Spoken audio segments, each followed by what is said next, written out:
तो आपको दिक्कत नहीं पड़ेगी हमेशा।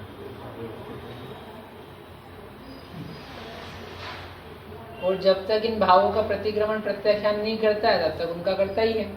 और जब तक इन भावों द्रव्य का नहीं होगा तो भाव का नहीं होगा, भाव का नहीं होगा तो फिर प्रतिक्रमण कहाँ होगा? अप्रतिक्रमण में रहेगा ना, अप्रत्याख्यान में रहेगा। और जब तक अप्रत्याख्यान रहेगा, अप्रतिक्रमण रहेगा, तभी नियमित तब तक करता रहेगा, तब तक उनका कर्ता कहलाएगा। कर्ता कहलाएगा ना, उन राग द्वेष आदि भाव से परिणामित हो रहा है ना। जब वह निमित्त भूत द्रव्य का प्रतिक्रमण तथा प्रत्याख्यान करता है तभी नैमित्तिक भूत भावों का प्रतिक्रमण और प्रत्याख्यान करता है। अब आगे वापस इधर से आ रहे पीछे। निमित्त भूत द्रव्य जो थे उनका प्रतिक्रमण प्रत्याख्यान कर दिया तो क्या हो जाएगा? अपने भावों का भी प्रतिक्रमण होगा, द्रव्य का त्याग होगा, तो यथायोग्य फिर भावों का भी त्याग हो जाएगा। और जब इन भावों का प्रतिक्रमण और प्रत्याख्यान होता है तब वह साक्षात्कार करता ही है, तब वह भावों से निर्मल हो गया, राग आदि रूप नहीं परिणमा। हमारी परिभाषा ही है, राग द्वेष मोह रूप नहीं रूप परिणम है, तो क्या हो जाता है? अकर्ता कहलाता है। इस प्रकार से यह अकर्ता सिद्ध हुआ। भावार्थ: अतीत काल में जिन परद्रव्यों का ग्रहण किया था उन्हें वर्तमान में अच्छा समझना, उनके संस्कार रहना, उनके प्रति ममत्व रहना, वह द्रव्य अप्रतिक्रमण है। ये द्रव्य अप्रतिक्रमण की परिभाषा है। जिनका अतीत का, क्योंकि प्रतिक्रमण किससे संबंधित है? अतीत काल से। प्रत्याख्यान किससे संबंधित है? भविष्य काल से। तो अतीत काल में जिन परद्रव्यों का ग्रहण किया था उन्हें वर्तमान में अच्छा समझना, उनके संस्कार रहना, उनके प्रति ममत्व रहना, वह द्रव्य अप्रतिक्रमण है। ठीक है। और परद्रव्यों के निमित्त से अतीत काल में जिन परद्रव्यों को ग्रहण किया था, जिनसे संबंध बनाया था, वर्तमान में उनको अच्छा समझ रहे हैं, वर्तमान में उनके संस्कार हैं, उनके प्रति ममत्व है, प्रेम भाव है, मेरा भाव है, तो वह द्रव्य प्रतिक्रमण, जाने दो उसको, द्रव्य प्रतिक्रमण। उन्हें वर्तमान में अच्छा समझना, मतलब ये पास्ट की चीज है ना, पास्ट की चीज का प्रेजेंट से समझा रहे। भाव तो वर्तमान में चलेगा ना। तो पुरानी जो चीजें हैं उनका संस्कार अभी भी बना हुआ है, जो अभी कहा था ना अशुभ नाम है, अब उनका उच्चारण कर दिया। कोई गलत क्षेत्र में जाना था, चले गए।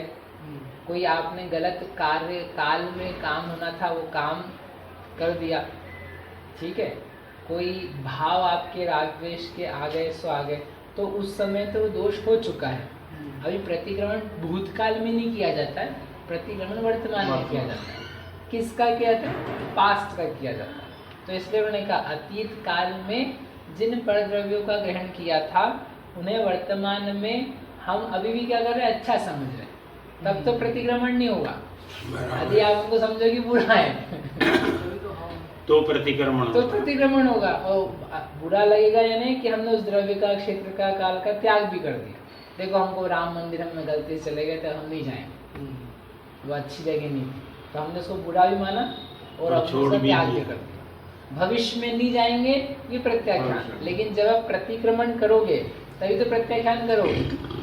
जब आप पास्ट को बुरा मान करके, उन राग द्वेष को बुरा मान करके आओगे तभी तो वो होगा। गलती को गलती तो मानो, तब तो वो ठीक हो पाएगा, नहीं तो आप करते रहोगे उसको।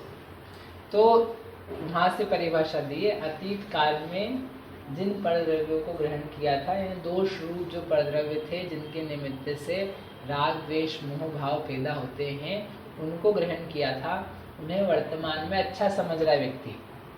उनका संस्कार बने रहना, उनमें प्रेम रहना, ममत्व रहना, वह द्रव्य प्रतिक्रमण है। यानी द्रव्य क्षेत्र काल भाव आदि जो बाहरी वस्तुएं थी उनके साथ अटैचमेंट अभी भी बना हुआ है, तो इसको बोलते हैं द्रव्य अप्रतिक्रमण, और उनके निमित्त से, उन द्रव्य आदि के नाम क्षेत्र काल आदि के निमित्त से जो रागादिक भाव हुए थे उस समय, उनको अच्छा मानना, उनमें प्रेम होना, उनका संस्कार रहना, उनकी पुनः भावना होना, उसका नाम है भाव अप्रतिक्रमण। जो भाव हुए थे उन भावों के प्रति प्रेम भाव है। संस्कार अपनापन, वो जो पूर्व स्मरण से संबंधित पूरा वो ब्रह्मचर्य में अकेला, मतलब वो बात, वो प्रोसेस वही है। नहीं, प्रोसेस नहीं, वो अलग व्रत चल रहा है। यहाँ पर तो अभी प्रतिक्रमण की बात कर रहे हैं।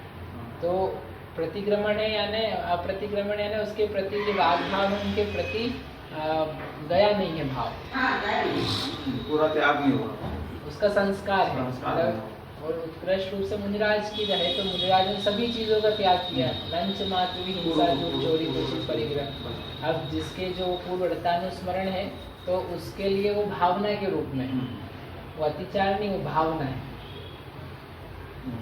पूर्ववर्तानुस्मरण रशेष रस्व शरीर संस्कार त्यागः पंच, तो कदाचित वो ना भी करे, हाँ, तो भी ऐसी भावना रखना चाहिए, तो वो उससे भंग नहीं हो रहा है व्रत, समझे आप? वो भावनात्मक रूप है, उससे आपकी व्रत अच्छे से पालन होंगे। आप भावना करोगे तो ब्रह्मचर्य और सधेगा।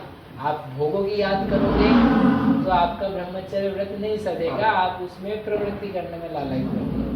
तो वो एक अलग विषय है, और यहाँ पर भी वो विषय, लेकिन यहाँ पर प्रतिक्रमण के संदर्भ में अलग है। तो फिर भी हम ऐसा मतलब याद करें कि हम ऐसा करते थे, बहुत अच्छा लगता था, या ऐसा हाँ, तो वो भाव में रागादिक भाव तो अच्छे ना भाई। वो साबूदाने की खिचड़ी थी, अब वो हम खाते नहीं, बहुत दोषपूर्ण, हमने त्याग कर दिए, लेकिन थी तो बढ़िया, मजेदार। वो किसी को अपन खिलाते हैं, हम तो नहीं खाते लेकिन खिलाते हैं, ऐसा घर में होता है ना, बहुत सारी चीजें अपन खाते नहीं लेकिन खिलाते हैं। नहीं आप लोग साहब बहुत बढ़िया बनती है, क्या बात है इसमें। नहीं बहन जी आप भी थोड़ी सी, नहीं हमारा तो त्याग है, हमने हमारा टाइम देख लिया, अब तुम लोग तो बच्चे हो, हाँ तुम तो खाओ, अच्छी चीज है। आप लोग आपकी उम्र, तो उसके तो ये भाव अप्रतिक्रमण दोष है, उस वस्तु का त्याग नहीं करना द्रव्य प्रतिक्रमण है, और तत्संबंधी जो रागादिक परिणाम बने हुए हैं उसका नाम है भाव अप्रतिक्रमण। द्रव्य होके भी भाव बना रहेगा, तो ये अपन कहते हैं ना, द्रव्य त्याग हो जाने पर भी भाव त्याग बना वो रह सकता है, लेकिन भाव चलेगा, द्रव्य के त्याग के बिना भावों का त्याग तो हो ही नहीं सकता है। द्रव्य के त्याग होने पर ही भाव संबंधी त्याग संभव है। वस्त्र आदि परिग्रह का त्याग होने पर भावलिंग संभव है। वस्त्र आदि के त्याग बिना भावलिंग की संभावना ही नहीं है, लेकिन वस्त्र के त्याग कर देने पर भावलिंग नियम से हो ऐसा नहीं है। दोनों नियम, दोनों बातें ध्यान रखनी चाहिए। और ज्यादातर संभावना है कि द्रव्य संबंधी त्याग हो गया है तो उस समय या कालांतर में उसके तत् संबंधी भाव निर्मल हो जाएंगे, ये संभावना अच्छी है। इसलिए द्रव्य के त्याग की तरफ से ही बातें कही जाती है। परिणाम समझने का पूरा अवसर है। हाँ, आपको वातावरण मिल गया ना भाई, आप और हम करते क्या, बच्चों को स्कूल भेजते हैं, ट्यूशन भेजते हैं, क्यों भेजते हो भाई? वो वातावरण मिल गया, आप संभावना पूरी कि पढ़ लिख लेगा। हम नहीं पढ़े तो नहीं पढ़े हमने काम पूरा ऑफिस का किया है तो संभावना पूरी है कि हमको पैसे और प्रमोशन सब मिल जाएगा। अब नहीं मिले किसी को नहीं मिले, लेकिन वो हम जितने काम कर रहे हैं वो सारे क्या है, द्रव्य मिलाने के काम होते हैं। फिर भाव तदनुसार मिलते भी कभी नहीं मिलते। समझ में आ गया? तो अब वापस पढ़ता हूँ। ये द्रव्य प्रतिक्रमण था, और पर द्रव्यों के निमित्त से जो रागादि भाव हुए थे उन्हें वर्तमान में अच्छा जानना, उनके संस्कार रहना, उनके प्रवृत्ति ममत्व रहना, वह भाव अप्रतिक्रमण है। बेसिकली जो द्रव्य वस्तुएं थी, सामग्री थी, जिनके निमित्त से दोष हुए थे, उनके प्रति प्रेम, और जो भाव उन वस्तुओं के निमित्त से दोष रूप हुए थे, उन भावों के प्रति प्रेम, ऐसी दो चीज है। तो वह द्रव्य अप्रतिक्रमण है और भाव अप्रतिक्रमण है। ऐसा अब ये हो गया प्रतिक्रमण। अभी इसी प्रकार आगामी काल संबंधी परद्रव्यों की इच्छा रखना, ममत्व रखना द्रव्य अप्रत्याख्यान है। भविष्य काल में मुझे इस प्रकार का शब्द बोलूंगा, लोगों को इस प्रकार से धमकाऊंगा, लोग के लिए ऐसे क्षेत्र में गमन करूंगा, ऐसे चैत्यालय भास जो हैं उनमें भी रहने लग जाऊंगा, मठ में चला जाऊंगा, किसी भी काल में आहार के लिए निकलूंगा, किसी भी स्थापना के सामने ध्यान लगाने बैठ जाऊंगा। किसी भी ने राम की हो चाहे रहीम की हो, क्या फर्क पड़ता है, अपनी तो आत्मा है, आत्मा के ध्यान के लिए बैठना है। तो बुद्धिपूर्वक तो जो अयोग्य आयतन है उसमें जाने त्याग किया जाता है, और कदाचित उनमें जाना बन जाए और फिर वहीं पे सामायिक आदि करनी पड़े तो वो करते हैं, उसका पुनः प्रतिक्रमण भी होता है। लेकिन मैं जाऊं, अपने क्या फर्क पड़ता है, अपन दिगंबर मंदिर में जाओ, ईश्वरतांबर में जाओ, इधर जाओ उधर जाओ, चाहे माता जी के मंदिर में बैठ जाओ। देखो करना तो अपने को आंखें बंद करके, आंखें तो खोलनी नहीं है, नहीं ध्यान करना है अपने को, तो आंखें बंद करके तो करना है। तो अपन ध्यान में मन लगा, ऐसा नहीं है। पाषाण प्रतिमा में ही भगवान देखना है तो फिर अब चाहे महावीर की प्रतिमा होता है, स्थापना निक्षेप अपने तो कहीं पे भी मैंने स्थापना कर कहीं भी स्थापना कर। सकते। ऐसा है उटपटांग बातें आप कह रहे हो, ये स्थापना के प्रति आपका प्रत्याख्यान नहीं है, अप्रत्याख्यान। भविष्य में हम ऐसा कर लेंगे तो ये द्रव्य अप्रत्याख्यान है, उसके प्रति राग है, संस्कार है, ममता का परिणाम पैदा करवा रहे। भविष्य में हम ऐसा करेंगे, वह क्या कहलाता है, द्रव्य अप्रत्याख्यान। और वो जो भाव होंगे उन परद्रव्यों के निमित्त से आगामी काल में होने वाले रागादि भावों की इच्छा रखना, ममत्व रखना, वह भाव अप्रत्याख्यान है। ठीक है, मतलब वो जो भाव होंगे उनमें ममत्व, बढ़िया भाव होंगे, मजा आएगा, अच्छा लगेगा। हम किसी भी समय चले जाएंगे, देखना हम 3 बजे भी आहार पे निकल जाएंगे, तब भी लोगों की लाइन लगी रहेगी हमारे लिए। लाइन तो लग सिद्धि चक्र के 8वें दिन की बात नहीं कर रहे हो मतलब तो कभी भी निकल जाए, कैसे भी निकल जाए, आहार एक उदाहरण है, सब जगह लगा लेना। तो वो जो रागादिक भाव हैं उनकी इच्छा रखना, अपनी महिमा होगी ऐसे काम करेंगे तो लोगों में प्रसिद्धि फैलेगी, उल्टे काम में सब, हाँ प्रसिद्धि फैलती है। आप क्या अलग से काम करे तो अलग से मालूम पड़ेगा, अरे ये महाराज जी हमारे, तो ये महाराज जी सब में संभाव है इनके, ये हिंदू मंदिर में भी जाके बैठ जाते हैं, ये राम मंदिर में बैठ जाते हैं, विष्णु मंदिर में शिव की प्रतिमा के आगे बैठ जाते हैं, वहाँ का अभिषेक भी देख लेते हैं, वहाँ भी अभिषेक होता है, वहाँ भी देख लेते हैं। कभी मस्जिद अजमेर पहुँच गए तो वहाँ भी चले जाते हैं। तो ये वितरागी मुनिराज है हमारे। तो ये देखो सब जगह संभाव, सर ये सब पेपर में आ रहा है, पेपर में आ रहा है इनका नाम। वो सबका कल्याण, हर जगह जाएंगे सबका कल्याण होगा, सबका भला होगा। हाँ, ये और उपदेश देता है दोनों मिल गए, घूम रहे फिर। तो ऐसे भावों की इच्छा, बढ़िया धर्म का, जैन धर्म का प्रचार। अपन संसद में जाकर के प्रवचन देंगे गद्दी में बैठ कर, तो संसद में जैन मुनि आए, पूरा देश सुधरेगा ना वहाँ वाले लोगों को देंगे तो। अब पता नहीं सुधरेगी सुधरे, अपन कितने सुधरेंगे बिगड़ेंगे वो ख्याल नहीं पड़ता। तो ये भाव अप्रत्याख्यान। इस प्रकार द्रव्य अप्रतिक्रमण ये लोग लगाएंगे नहीं, उन्हें लगाएंगे तो अपन इनको फिर चिल्लाएंगे और मजा आएगा अपने को। ये तो सोचते रहो 1 घंटे भर तक अपनी ही सोचते रहो आज की प्लानिंग, तो क्या होगा वो भैया, भाव द्रव्य अप्रत्याख्यान, भाव प्रत्याख्यान, अच्छे भाव है, मैंने सब ठिकाने लगा दिया, अच्छा अपन ने सुना दिया, अब सबकी बुद्धि क्या लग जाएगी, ठीक हो जाएगी, ठिकाने पे लग जाएगी। सबकी अकल, अपनी अकल ठिकाने पे नहीं है, अपन पराधीन है, ये नहीं समझ में आता है, लेकिन दूसरे को सुधारने में समय जाता है। इस प्रकार द्रव्य प्रतिक्रमण और भाव प्रतिक्रमण, द्रव्य प्रत्याख्यान, भाव प्रत्याख्यान, ऐसा जो अप्रतिक्रमण और अप्रत्याख्यान का 2 प्रकार का उपदेश है, वह द्रव्य भाव के निमित्त नैमित्तिक भाव को बतलाता है कि वह दो प्रकार का जो है, यानी द्रव्य से भाव का संबंध है। तब तो द्रव्य के त्याग की भी बात कही है। यदि संबंध ही नहीं होता तो द्रव्य के त्याग की आवश्यकता क्या थी? अकेले भाव के त्याग को बता दिया जाता। लेकिन बताया है, इसका मतलब निमित्त नैमित्तिक भाव है। जब इसको आश्रव में घटाएंगे तो पहले भाव बताना पड़ेगा, बाद में द्रव्य होगा। जैसे भाव कर्म करेंगे तो भाव आश्रव होगा, फिर द्रव्य आश्रव होगा। ठीक नहीं होता, साथ में होता है। हाँ, साथ में मतलब क्रम तो पहले भाव पे ही आएगा। क्रम से नहीं आता ना, साथ में होता है।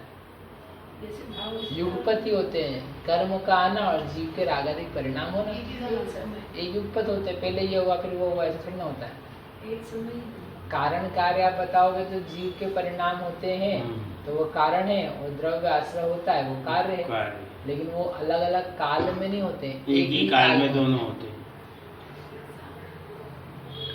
इससे यह सिद्ध हुआ कि पर द्रव्य तो निमित्त हैं और रागादिक नैमित्तिक हैं। इससे क्या निश्चित हुआ कि कोई निमित्त नाम की चीज होती है, और निमित्त के निमित्त से जो परिणाम होते हैं उनका नाम है नैमित्तिक। ऐसा इस प्रकार आत्मा रागादि भावों को स्वयमेव न करने से रागादि भावों का अकर्ता ही है, यह सिद्ध हुआ। मतलब रागादि का अकर्ता है, लेकिन क्या अकर्ता है? स्वभाव से अकर्ता है। स्वभाव से अकर्ता है ना, अब करता हुआ भी अपने आप से नहीं करता है, ये अकर्ता है। परिणमता नहीं, ऐसा नहीं कह रहे हैं। परिणाम तो कर रही, परिणाम तो कर ही होना त्रैकालिक स्वभाव की बात कर रहे हैं। हमसे कह रहे हैं ये जो हो रहा है ना, ये परिणति जो है, ये परिणति इसके खुद से नहीं हो रही। समझे आप? ये बहुत अलग बात है। इसमें निमित्त कारण है। पर द्रव्य तो स्वयं न करने से रागादि भाव का अकर्ता ही है, ऐसा सिद्ध हुआ। इस प्रकार अभी यहाँ तक सिद्ध हो गया, आत्मा ने अपने आप से नहीं किए हैं रागादिक, हुए आत्मा में ही है। आत्मा स्वयं अनुरूप परिणमा है, दुख भी उसको ही भोगना है। तो फिर दूसरे को साझेदारी में खड़ा क्यों कर? साझेदारी में तो हम थोड़ा खड़ा कर रहे हैं, तो दूसरा आपने खड़ा करके ले लिया उसको। साझेदारी तो परिणमा की नहीं कह रहे हैं। जब उसको अकेले कोई उसका फल भी भोगना है, हाँ, तो वो उसको अकेले कोई करता रहने दो ना, उसको आप अकर्ता क्यों कहते हो? जब नहीं, तो अकर्ता नहीं कहा हमने, उसको हमने करता ही कहा है। यह परिणमति सकर्ता, उस बात का निषेध एक बार भी नहीं किया है। राग रूप स्वयं परिणमा है, अपने भावों से परिणमा है, परंतु इस परिणमने के लिए कारण खुद नहीं है, कारण दूसरा है। 137 बस ये बताना है हमको। 40 में ये लिया है ना। बेचारा खुद भुगते भी और कोई बोलते हो तो खुद भुगते, तो खुद ने परिणमन किया है ना। आप कह रहे भाई ये कल कहा था मैंने, ये लड़की निकल रही यहाँ से, अब हमारे भाव खराब हो रहे हैं, तो भाव खराब हो रहे तो क्या करें साहब? लड़की का गला घोट दें। ये बंदूक थी, वो बंदूक थी, तो हम क्या करें? बंदूक से हमने गोली चला दी, हमारी क्या गलती है? हाँ, बंदूक की गलती है कि तेरी गलती है? लेकिन बंदूक के बिना हत्या नहीं हुई है, ये समझा रहे कि बंदूक के बिना हत्या नहीं होती है, लेकिन बंदूक ने हत्या नहीं करी है, तूने हत्या करी है, परिणाम तेरे थे, इसलिए दंड आपको लगेगा। आप बोलो हम बंदूक नहीं होती तो हम क्या चलाते? बंदूक कौन ही नहीं था। अकारक बन करके तो सर्वथा दोष से बचने से। अकारक मतलब हमने स्वभाव बता रहे हैं, जो राग द्वेष हो रहे हैं उन राग द्वेष के लिए उत्तरदायित्वपना साक्षात आत्मा के स्वभाव का नहीं है। हम आपको बताते हैं कि इसमें आपको अच्छा स्वभाव दिखाया जा रहा है कि अरे तुम बहुत अच्छे लोग हो, तुम क्यों गलत चक्कर में पड़ गए, तुम क्यों संगति में पड़ गए, तुमने क्यों बुरी चीजें उठा ली, तुम्हारी शोभा नहीं देती है, तुम बहुत उच्च कुलीन हो, आपका घर परिवार खानदान मतलब आप क्या समझ रहे हो, आप राजा महाराजाओं की जाति के हो, आपका नाम तो अच्छी अच्छी किताबों में वहाँ पन्नों पे लिखा है स्वर्णाक्षरों में। मतलब एक कोई अच्छे घर का व्यक्ति हो तो उसको यही तो बोलेंगे। और समझे क्या है अपने इंदौर में हुकुमचंद जी कासलीवाल, सर सेठ हुकुमचंद जी, अब उनके बच्चे समझ लो उदाहरण के लिए कहीं बैंकों में लोन फोन मांगते फिरे, हाँ, सही बात। 1000 रुपए का तुम्हारा- लोन और तुम्हारे घर 1 का करोड़ काम रुपए नहीं। का लोन हमको चाहिए और ये करना है। तो यदि वो अच्छे लोग हों देने वाले, तो बोले आप क्या कर रहे हो ये? अरे आपके घर वालों ने तो लोन बांटे हैं, पैसा दिया है, आप लेने वाले लोग नहीं हो, आप देने वाले। किसने सिखाया आपको लेना मांगना? आपके पास इतनी अकूत संपत्ति है कि आपको मांगने की जरूरत नहीं है। जरूर किसी ने फितूर भर दिया कि मांग लो लौटाना मत, इसलिए आप आ गए मांगने के लिए। इतना उल्टी अक्ल भरी है किसी ने आप में। तो उसको लगे भाई आपके सर से हुकुम चंद, उस टाइम पे जब कुछ नहीं था उस समय उन्होंने ऐसे ऐसे दिन भवन खड़े करे, हजारों लाखों लोगों को रोजगार दिया, मिलें खोली, सब जगह ऐसे ऐसे काम किए। सो वो व्यक्ति थे, वो उस घर के हो आप, और आप 1000 2000 रुपये लेने के लिए 1 2 5 लाख रुपए का 1 करोड़ रुपए का लोन लेने के लिए आ गए। ये आपको शोभा नहीं दे। तो मांगते हुए तो वही व्यक्ति हुआ था, लेकिन जब उसको लगे अरे क्या बात है कहना, वो बोल नहीं सकता है हमेशा हमारी हालत खराब है ठीक है आज से नहीं हम जा रहे हैं, देखते अपनी शक्ति। तो वो बात नहीं चल रही कि आत्मा राग द्वेष तुम कर रहे हो, लेकिन ये तुम्हारा खुद का नहीं, तुम्हारा कुल, तुम्हारा स्वभाव, तुम्हारी जाति बहुत ऊंची है, तुम्हारा शुद्ध स्वभाव है, तुम्हारी सिद्ध जाति, तुम्हें वीत रागता की जाति, तुम कहाँ ये राग द्वेष रखने पड़ते, ये तुम्हारा नहीं है। तो जिसको गौरव लगे, जिसको महिमा लगे, तो वो लग करके नहीं, अब नहीं चाहिए। सब वही फर्क है, वही उपदेश वही समझ में आता। उपदेश दिया ना तुम ऐसे नहीं हो, तुम हाँ। तो वो हो, तुम समझ नहीं जाते हो। बस तो वो ऐसा चल। तो वो जो रागादिक है इस प्रकार निमित्त निमित्त भावों को बदलाता। आत्मा रागादिक भावों को स्वयमेव न करने से, स्वयमेव ने अपने आप से अकेले से न करने से रागादि भावों का अकर्ता ही है, ऐसा सिद्ध हुआ। समय तो हो गया, तो मैं पढ़ लेता हूँ। इस प्रकार यद्यपि यह आत्मा रागादि भावों का अकर्ता ही है, तथापि जब तक उसके निमित्त भूत पर द्रव्य के अप्रतिक्रमण अप्रत्याख्यान है, तब तक उसके रागादि भावों का अप्रतिक्रमण अप्रत्याख्यान है। जब तक द्रव्य संबंधी त्याग नहीं है, तब तक भाव संबंधी त्याग नहीं है, ठीक है ना। और जब तक रागादिक भावों का, जब तक भाव का त्याग नहीं, तो रागादिक भाव होते रहेंगे। और जब तक रागादिक भाव का अप्रतिक्रमण अप्रत्याख्यान है, तब तक रागादि भाव का करता ही है, ठीक है ना। जब तक आपके परिणाम हो रहे हैं, रागादिक हो ही रहा है, तो कर्ता भी बन रहे हो। और ये कर्ता सिद्ध हो गया कि जो गाथा में कहा था, जब तक रागादिक अप्रतिक्रमण अप्रत्याख्यान करता है, तब तक वह करता है, तो कर्ता बन गया। अब उल्टा कहते हैं, जब वह निमित्त भूत परद्रव्य का प्रतिक्रमण प्रत्याख्यान करता है, तब उसके नैमित्तिक रागादिक भावों का भी प्रतिक्रमण प्रत्याख्यान हो जाता है। जब द्रव्य का त्याग किया, तो उसके भाव संबंधी त्याग भी हुआ। और जब भाव संबंधी त्याग हो गया, रागादिक भाव मिट गए, उसका प्रतिक्रमण प्रत्याख्यान हो गया, तो साक्षात अकर्ता ही है, अकर्ता बन गया। इस प्रकार से द्रव्य के प्रतिक्रमण से भावों का प्रतिक्रमण होता है, भावों के प्रतिक्रमण से रागादिक होते ही नहीं है। जब रागादिक नहीं हुए, तो वह जीवा करता हो गया रागादिक। इस प्रकार से यहाँ पर यह प्रतिक्रमण प्रत्याख्यान के माध्यम से आत्मा राग का अपने आप से अकारक है, ये बात यहाँ।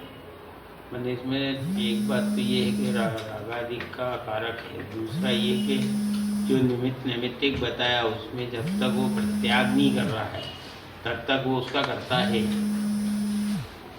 क्योंकि रागादिक रूप परिणामन तो कर रहा है। रागादिक रूप तो परिणामन करेगा।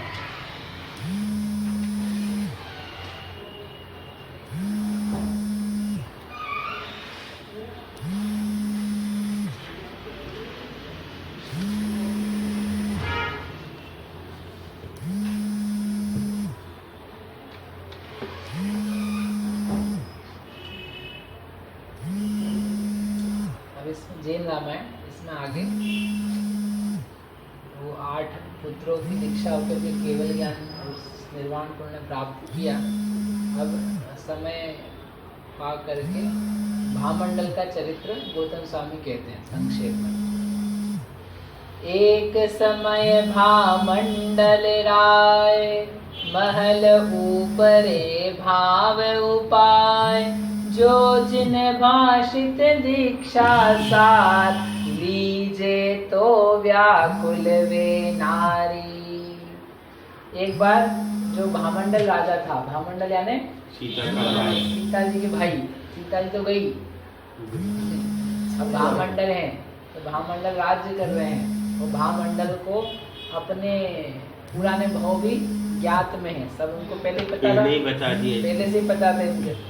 तो भामंडल जो थे वो अपने स्त्रियों के साथ में, पुत्रों के साथ में विशाल राज्य का उपभोग करते हुए रहते थे।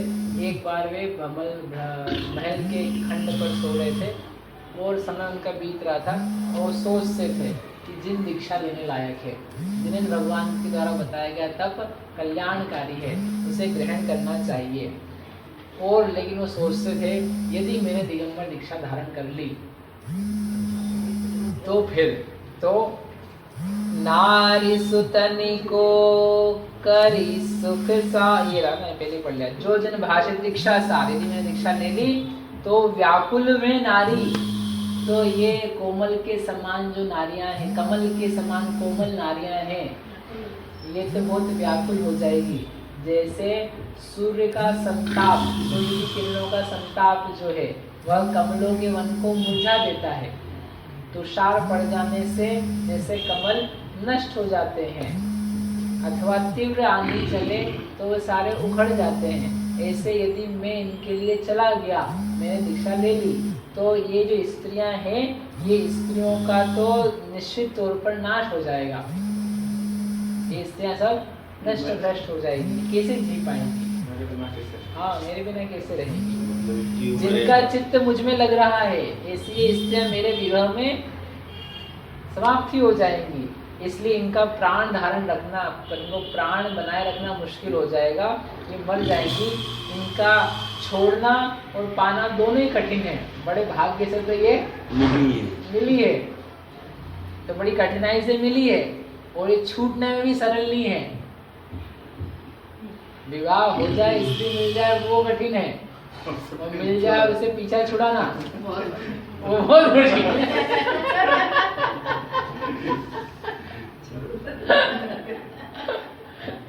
वो महिला बोल रही पीछे, छोड़ो, कौन मना कर रहा है?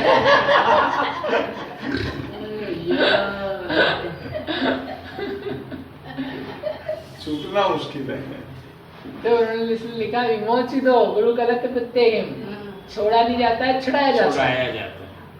क्या छोड़ा नहीं जाता महिला को, पत्नी बच्चे को, माता पिता को छोड़ा नहीं जाता है, छुड़ाया जाता है।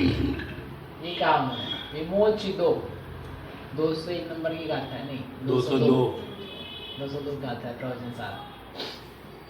तो उन्होंने सोचा कि ये तो बड़ा, इनका पाना बड़ा कठिन, इनका छोड़ना बड़ा कठिन है, इसलिए इनके काम संबंधी सुख को पहले अच्छी तरह से भोग लूं, अच्छी तरीके से राज्य का पालन कर लूं, और विद्यार्थ पर्वत की श्रेणियों पर जो घमंडी राजा हो गए हैं उनको जीत लूं, और जीत करके राज्य का विस्तार कर लूं, और ऐसा सब करके फिर मैं किसी योग्य पुत्र को राज्य पर दे करके फिर मैं आराम से क्या करूंगा, दीक्षा धारण करूंगा। सबको सेटल कर दो। हाँ, पहले सबको हो जाने के बाद में इसी में लगे, फिर ऐसा करेंगे। जाते विजया रथ तणी, जीती श्रेणी अब दो, राज सुतन को दे के दीक्षा ल्यूं मल खोए।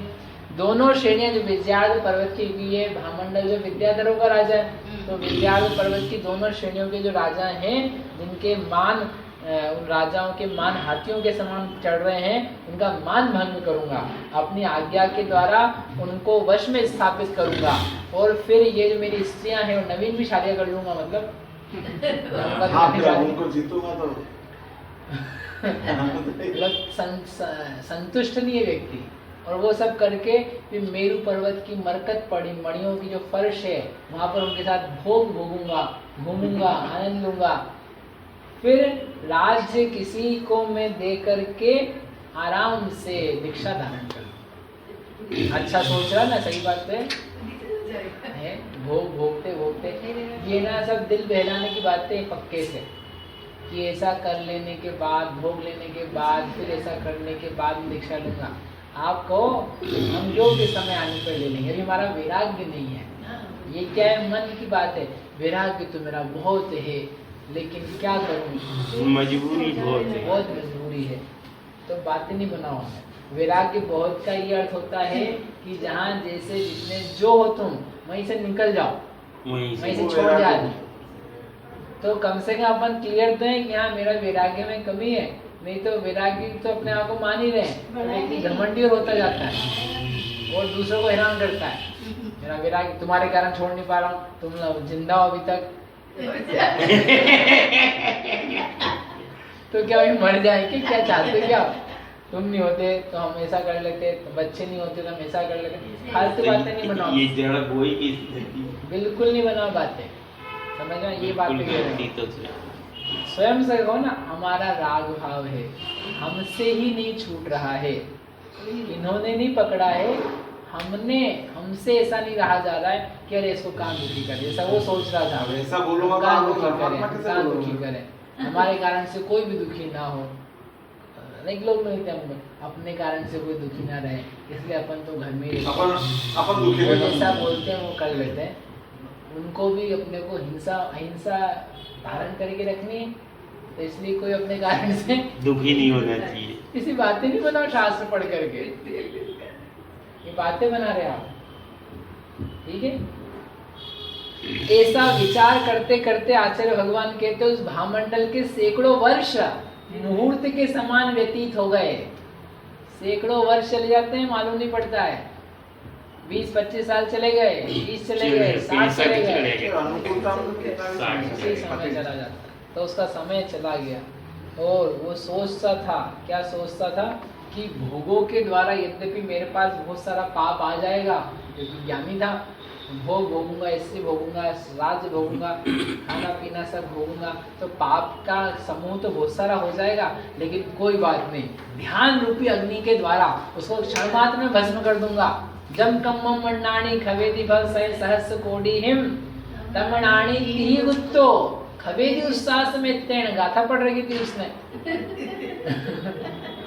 अंतर्मूर्ति में त्वसंस्वेन भव संतति सन्निबद्धम पापम क्षणात् क्षयम उपैति शरीर भाजाम। तो उसने कहा ये स्तुति सच्ची है, ये बात सच्ची है, तो इसलिए जो जो भी कर्म बांधे जाएंगे उसको तो मैं ध्यान रूपी अग्नि के द्वारा जला करके क्षण भर में भस्म कर दूंगा। इसलिए कर्म की मेरे को चिंता नहीं है। जैसे कोई बच्चों का खेल हो, ध्यान रूपी अग्नि, मतलब बैठे इतने साल से मुनिराज, उनके तो हुई नहीं, और तुम जाओगे साहब लाओ हमारे ध्यान रूपी अग्नि दे, बत्ती लगा दे। तो ऐसा सोचता था वो। ये इसलिए लिखा है कि बहुत सारे अपने जीवी अपन ऐसे ही तो सोच रहे हैं, अरे ये उलझ जाएंगी, ये कर लो, ये कर लो। राजाओं ने भी तो किया था, उन्होंने भी तो किया था। टीवी सीरियल आती थी ना, मुंगेरी लाल के हसीन सपने। बस अपन भी तो कर लो, उसने भी किया था। राजाओं ने भी तो फूलों के साथ होली खेली थी, पानी में क्रीड़ा करी थी, खेल कूद ऐसे किए थे। अपन ने कर लिया तो क्या गलत है? देखो आप कर लो, वो कोई बात नहीं है, ठीक है, लेकिन आप उनका उदाहरण लेकर के पुष्ट करना चाहते हो, वो बहुत गंदी बात है। आपको लगता है खाना पीना, घूमना, दौड़ना, भागना, पार्क में जाना, आप चले जाओ ना। आप रामचंद्र जी को, लक्ष्मण को बीच में क्यों ला रहे हो कि राम ने क्या था हमको भी करना है? दूसरों के दोषों से दोष मत सीखो, अपने दोष को सीधे ही स्वीकार कर लो। हमारी गलती कंपेयर मत करो। महापुरुषों से क्यों कंपेयर कर रहे हो अपने आप? करने ही तो शुद्धात्मा से कंपेयर करो ना। नहीं, हम तो उनके ऊपर दोषारोपण करके हम उस दोष से अपने आप को निर्दोष साबित कर रहे हैं। बोले वो पांडव जुआ खेलते थे, हम कौन सा काम कर रहे हैं? तो ये अगर दोष देना तो उनको दो, ये दोष पूर्ण करो। तो थोड़े बहुत ही हार गए, पूरा राज्य हार गए, स्त्री हार गए, ये हार गए। हम तो हारना चाहते हैं स्त्री, वो तो कोई जीत नहीं रहा होगी।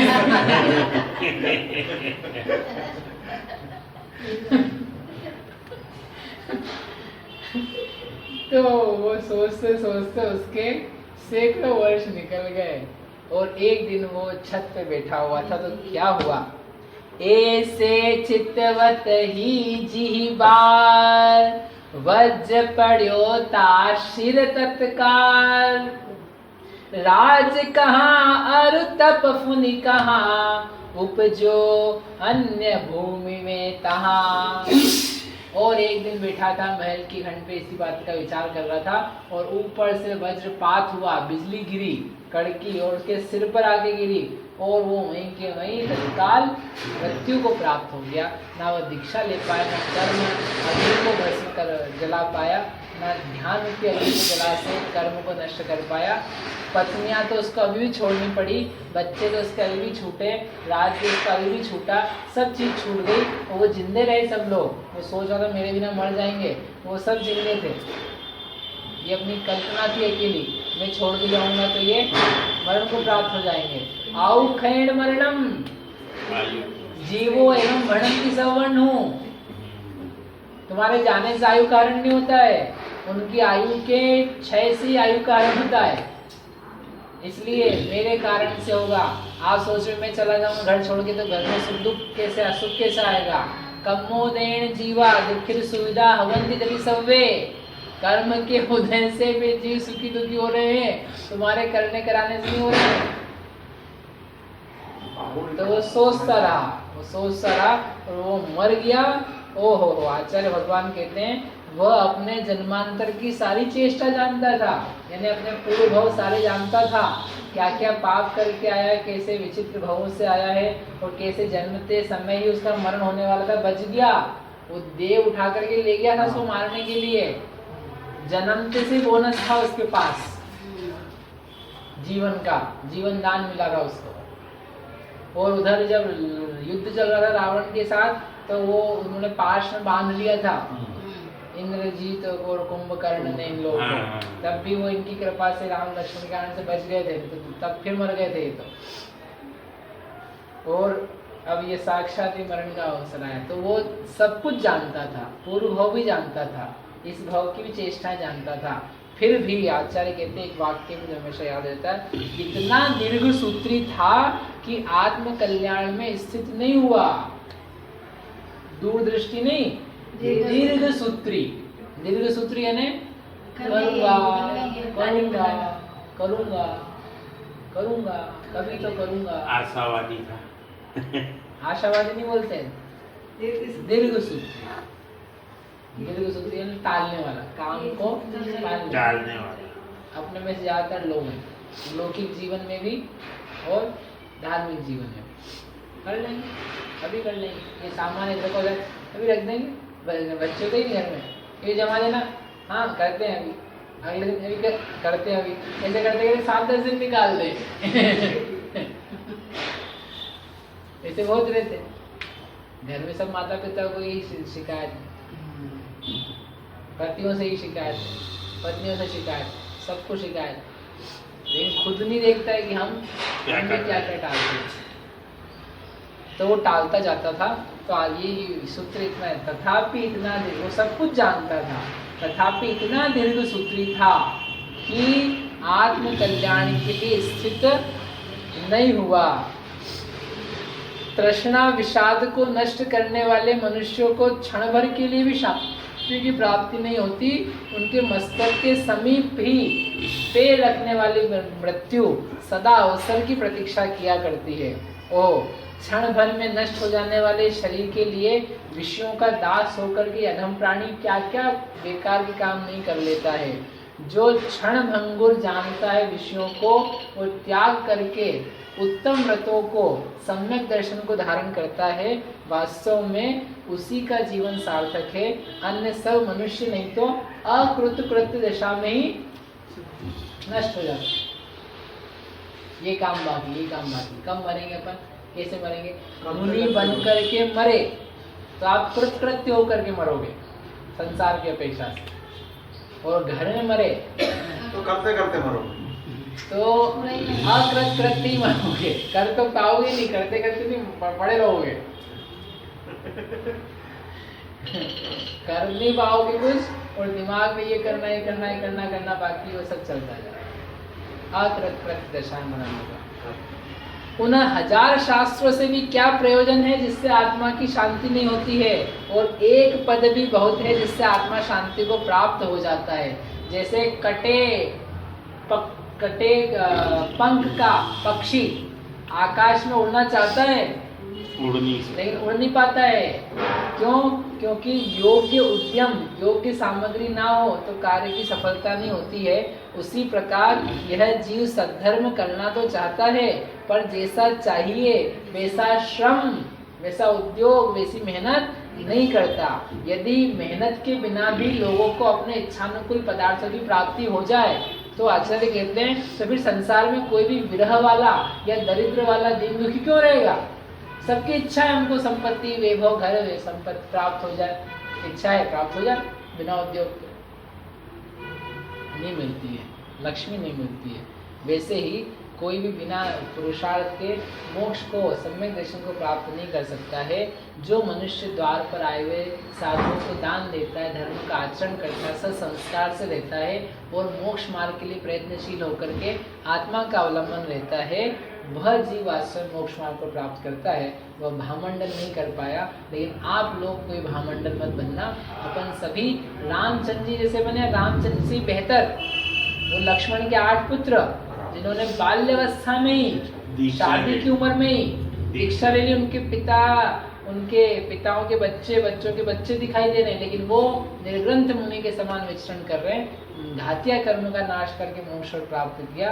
ऐसे हम उनके पुत्रों के समान बने, भामंडल के समान नहीं बने। ऐसी मंगल भावना से मिथ्यातम नाश देखो ज्ञान की प्रकाश देखो आपा देखो भानु शिव खानी है ज्ञान देखो बंद विधि भान देखो पिछान देखो परम प्रमाणी अनुभवताय देखो जीवन के जताए देखो काहू न सताए देखो भव्य और रानी है जहाँ तहाँ तार देखो पार के उतार देखो सुख विस्तार देखो यही जिनवाणी है जिनवाणी भारती तो जपो दिन रहे जो तेरा शरणा